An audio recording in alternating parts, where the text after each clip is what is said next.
Hi everybody, my name is Christoph Stach, I'm from the University of Stuttgart, and the title of my talk for today is Bringing Privacy Control Back to Citizens. To this end, me and my colleagues Clementine Gritty and Bernhard Mitschang came up with the idea for DISPEL, which is the Distributed Privacy Management Platform for the Internet of Things. Before I start with my talk, let me just give you a quick motivation why we think we need such a distributed privacy platform. Patients suffering from chronic diseases such as diabetes have to keep track of all their health data in a handwritten diabetes diary, which they bring to the doctor. In this diary is included, for instance, the health data such as the blood sugar level, but also their activities and what they've eaten and so on and so forth. Now the doctor checks the diary and prescribes some pills according to the data in the diary. Well, this is not good for both sides because the patient often forgets to write down something in the diary, and it's hard for the doctor to read the diary, and the patient has to come to the doctor. In times of the IoT, we can make this much more easy because we have IoT-enabled health devices collecting all these data, including also the activity and the bread units the patient consumed, and sends this data to the doctor. So the doctor has a digital diabetes diary, which is always up to date and can prescribe the pills accordingly to the current situation of the patient. And the patient don't have to come all the time to the doctor. He has only to come to the doctor when there's a critical situation. So this is good, but for the patient, this is not that optimal because the patient wants to keep some information private from the doctor. For instance, I don't want to share all of my activities with my doctor. I only want to tell him, okay, I did some sports, but not exactly when, where, how I did the sport, and so on and so forth. So a solution for this is that the patient sends out some kind of filtered data, but as a result, the doctor gets not a complete diabetes diary and is not able to treat the patient correctly. So we also have to think about how we can provide privacy-aware health data to the doctor so that he or she can still treat the patient correctly. And our solution is DISPEL, that distributed privacy management platform. Why is it distributed? Well, we have to consider all the data from different devices which come together, for example, to build up a diabetes diary. So after this quick motivation, here's the outline for the rest of my talk. First, I will introduce a quick IoT scenario. Then I derive some requirements from it. Then I talk about related work. Then I introduce DISPEL, our approach towards such a privacy platform. I'll assess DISPEL, and finally I conclude my talk. In the IoT, we have a lot of different sensors collecting various information about users. For instance, we have GPS sensors tracking the location of the user, or we have small IoT-enabled health devices such as fitness bands, which are able to collect the heart rate of a user. However, these sensors and small devices are not able to process the data completely because they have very little computational power. So they take this data and send it to gateways. Such a gateway could be a smartphone, a Raspberry Pi, or your router at home. These gateways are able to send data to the internet, and they have more computational power, so they also are able to pre-process the data. For instance, they can calculate from the location and the heartbeat of a person also the activities. And this pre-processed data is then shared with an IoT platform. So the IoT platform is usually a cloud-based architecture, and there all this data is sent to, and this IoT platform is also able to execute applications from third parties. So any third party can install his or her application to the IoT platform, and this application then has access to the user data. Examples for such applications could be fitness apps or health apps, both dealing with health data, and health data is very sensitive data, as you all know. Then we also have home automation applications which need access to the daily lives of the persons, because this home automation application needs to know, okay, when does the person come back from home to turn on the heating, and so on and so forth. And then we have also security relevant data, because some applications manage the access control to rooms. So I can use my smartphone to enter my home, for instance. So this is also very critical data. When we look at such a scenario and think about whom we can trust there, well, usually we say we have a fully trusted zone in the sensors and the gateways, because those devices are controlled by the user, or at least they are in possession of the user, because the user owns the gateways, the user owns the sensors, so he or she decides whether he or she wants to use these sensors and gateways or not. Then the IoT platform is considered as honest but curious, so we trust that platform somehow, that it ensures security and so on, but we don't want to share all of our information with the platform. And finally, these third-party applications, we don't trust them at all, because we don't know who implemented these applications. We don't want to share more information than absolutely necessary with these applications. From this scenario and from literature, we derived various requirements towards such a platform. Due to time constraints, I will only highlight some of these requirements now. You find more information on all of these requirements in our paper. So let's start with requirement 1, because transparency is very important in such a use case, because we always have to provide comprehensible information to the users. We have to explain them which data is required for which purpose, so that they are able to control the privacy mechanism in a way that they still are able to use those third-party applications, but not share too much private information with them. Then we have to deal with various different data, and so we need to have some privacy mechanisms which are type dependent. So for instance, we have time series data, there we need different privacy techniques than location data. And we have to ensure data minimization, so we want to disclose as little information as absolutely possible. When we look at related work, then we find two main strategies towards these requirements. So the first strategy is a local privacy strategy. There we have data producers, and they want to share some data with data consumers. So what local privacy strategies do, they apply privacy filters to the data producers, so the data which is then sent to an untrusted IoT platform is already filtered, and this IoT platform provides all of this data to the data consumers, because privacy relevant data is filtered out, so the IoT platform don't have to deal with privacy mechanisms.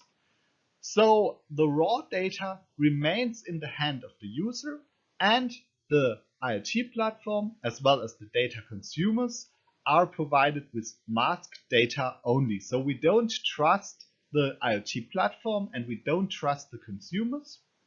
We only trust the data producers.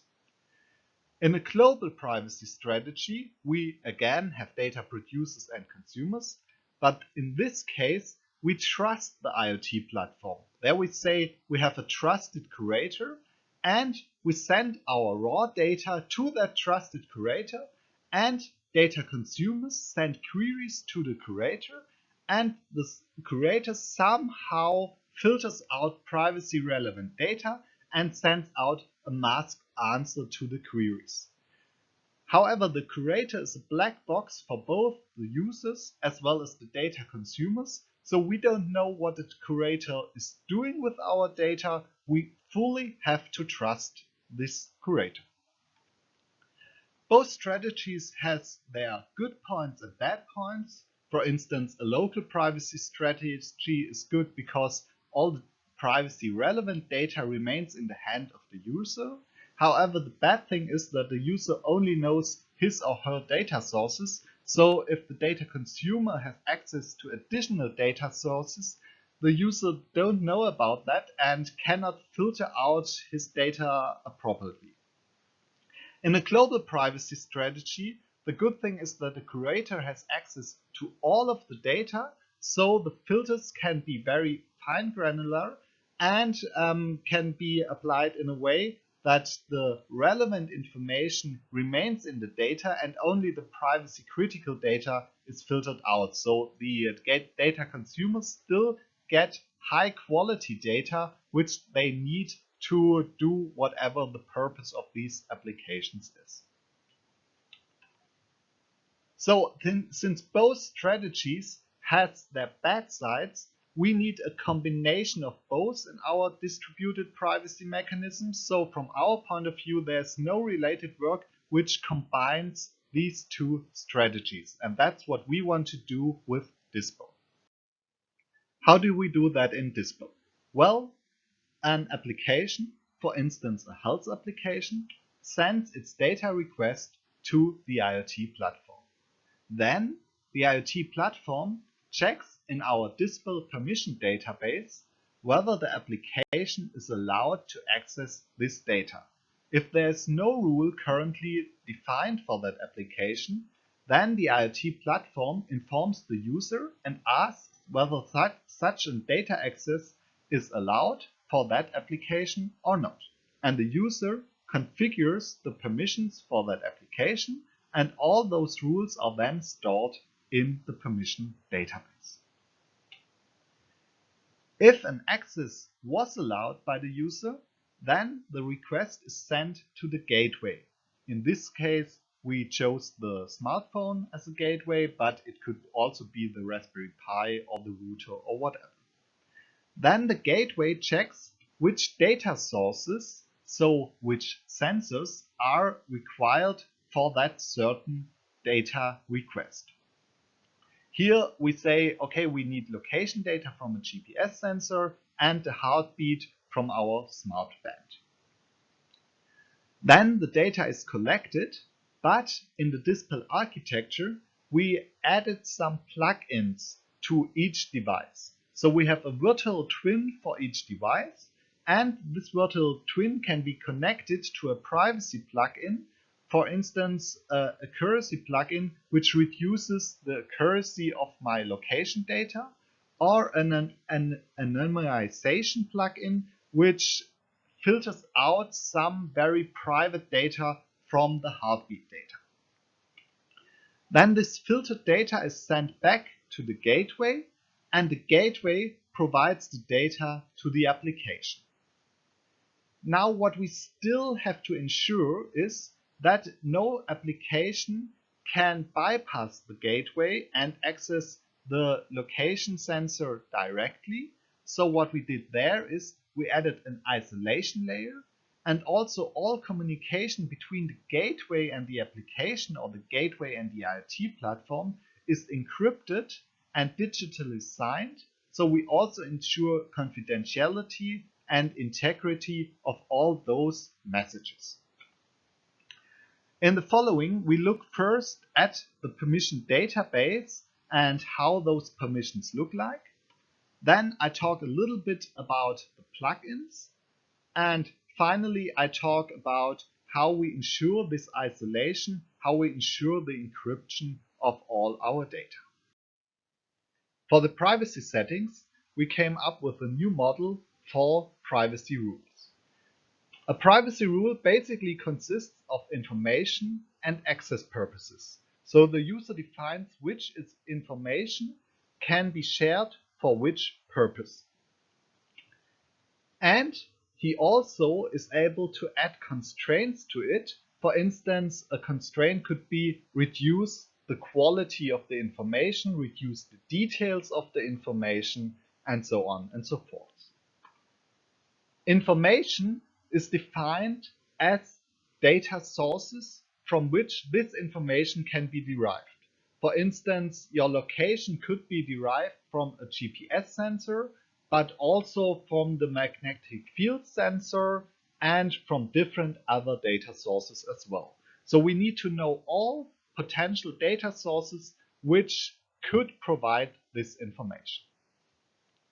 And the access purpose is also linked to the application which wants to have access to the data, because maybe I trust one application more than another application.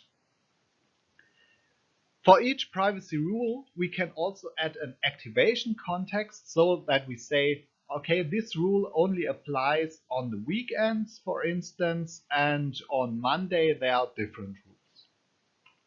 And the context itself is also derived from the data sources and the application, so we can have very fine-grained and very flexible privacy rules.